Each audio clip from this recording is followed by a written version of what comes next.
तो अब घबराहट हो रही है। अब बहकी बहकी बातें, वही हिंदू मुसलमान लेना देना आपको कि कितने बड़े नेता है। अगर इतने बड़े नेता आपको पानी नहीं दिलवा सकते, आपका घर नहीं बनवा सकते, आपको रोजगार नहीं दिलवा सकते, थी मर गई देश के लिए, शहीद हो गई देश के लिए। हाँ, राजीव जी थे, टुकड़ों में घर लाई मैं उनको। कांग्रेस पार्टी को ना देखे तो वाजपेयी जी भी थे, जो सभ्य इंसान थे कम से कम। मैंने सोचा है कि आपका ये जो वोट है कितना कीमती है, कितना कीमती है। इससे 5 सालों का भविष्य बनने जा रहा है। इससे आप तय कर रहे हो कि अगले 5 सालों में गैस सिलेंडर कितने का मिलेगा। इससे आप तय कर रहे हो कि कोई जब दुकान जाओगे कि कुछ खरीद पाओगे कि नहीं। इससे आप तय कर रहे हो कि अपने नौजवान बच्चों को रोजगार मिलेगा कि नहीं। इससे आप तय कर रहे हो कि ये महान देश जिसके लिए लोगों ने खून दिया, लोगों ने मेहनत की बनाने के लिए, इसका भविष्य क्या होने जा रहा है। और आज तो हम इस जगह पहुंच गए हैं कि 10 साल इनकी सरकार चली है। मुझे नहीं लगता कि 5 साल और ये देश सह पाएगा। अब तक तो सह लिया, अब संविधान बदलने की बातें हो रही हैं। कह रहे हैं 400 पार हम संविधान बदल देंगे। क्या करने जा रहे हैं क्या पता।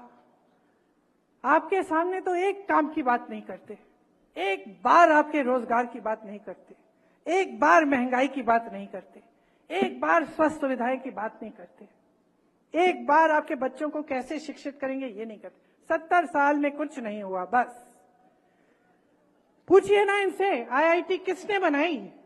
इन्होंने बनाई कितनी? ठीक है, कांग्रेस ने बनाई इनसे पहले, इनके काल में कितनी नहीं बनी। एम्स कितने बनाए इन्होंने, अस्पताल कितने बनाए, पाठशाला कितने बनाए, रोजगार कितने दिलवाए, कितने लोगों को गरीबी रेखा से ऊपर लाए। कभी नहीं कहेंगे क्योंकि कुछ है ही नहीं कहने वाला, कहने का कुछ है ही नहीं, किया ही नहीं। बस यही करते रहे, बड़े बड़े इवेंट, बड़ी बड़ी महलों में जाके किसी राष्ट्रपति से मिलना, कहीं दुनिया भर में कहीं घूमना, यही करते रहे। अब टाइम आ गया है रिपोर्ट कार्ड का, टाइम आ गया है। 5 सालों से तो आप कुछ भी करते रहे, आपसे किसी ने पूछा नहीं। अब जनता पूछ रही है, अब जनता कह रही है कि भाई बताओ क्या किया। तो अब घबराहट हो रही है। अब बहकी बहकी बातें, वही हिंदू मुसलमान, वही इधर उधर की बातें, वही विश्व गुरु, वही दुनिया के सबसे बड़े नेता हैं मोदी जी। अरे क्या लेना देना आपको कि कितने बड़े नेता है। अगर इतने बड़े नेता आपको पानी नहीं दिलवा सकते, आपका घर नहीं बनवा सकते, आपको रोजगार नहीं दिलवा सकते, तो हमें क्या माफी मांगनी चाहिए इनसे कि हमने रोजगार की बात उठा ली, कि हमने महंगाई की बात उठा ली, कि हम लड़ रहे हैं आपके हकों के लिए, कि हम कह रहे हैं कि इस देश को हम खत्म नहीं करने देंगे तुम्हें। माफी मांगे ये आपसे मांगे। हर बार मंच पे आए माफी मंगवाओ कि हमारे सामने खड़े होकर आपने ऐसी उल्टी सुल्टी बातें, आपने ऐसी हल्की बातें कैसे कर डाली। आप माफी मंगवाओ, पूछो इनसे। कोई जिम्मेदारी नहीं होती प्रधानमंत्री की देश के प्रति, कोई जिम्मेदारी नहीं होती जनता के प्रति कि जनता के सामने मंच पे खड़े हो सच बोलो। यही जिम्मेदारी होती है। ये दिल में लेके ये जिम्मेदारी उठाते हैं प्रधानमंत्री। मैंने देखे हैं ऐसे प्रधानमंत्री। और मैं ये नहीं कह रही हूं कि सिर्फ मेरे परिवार के सदस्य थे। हाँ, इंदिरा जी थी, मर गई देश के लिए, शहीद हो गई देश के लिए। हाँ, राजीव जी थे, टुकड़ों में घर लाई मैं उनको, शहीद हो गए इस देश के लिए। लेकिन मनमोहन सिंह जी भी थे जो क्रांति लाए इस देश में। कांग्रेस पार्टी को ना देखे तो वाजपेयी जी भी थे जो सभ्य इंसान थे कम से कम। और मैं दावे के साथ कह सकती हूं कि ये देश का पहला प्रधानमंत्री होगा जो आपके सामने इस तरह से झूठ बोलता है, जिसके दिल में इतनी भी भावना नहीं है कि मैं जनता के सामने बोल रहा हूं, मेरे मुंह से सच निकलना चाहिए। इन्होंने कितनी गाली दी हमारे परिवार को, इससे हमें कोई परवाह नहीं है।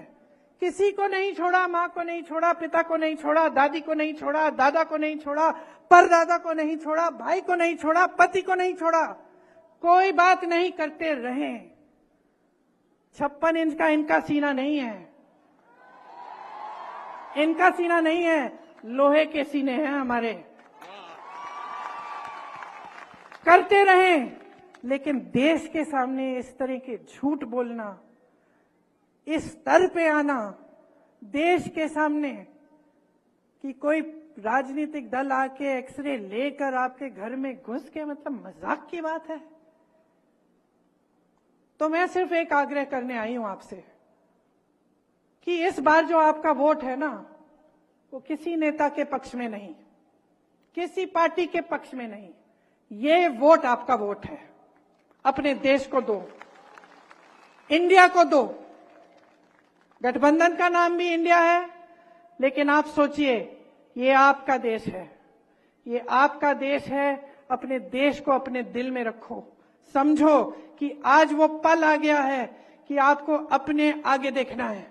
सिर्फ अपना नहीं, सिर्फ अपने परिवार का नहीं, अपने गांव का नहीं, अपने घर का नहीं, अपने शहर का नहीं, अपने प्रदेश का नहीं, अब अपने देश के बारे में सोचो। ये देश है, देश ने जीवन दिया है, देश ने सब कुछ दिया है आपको और हमको।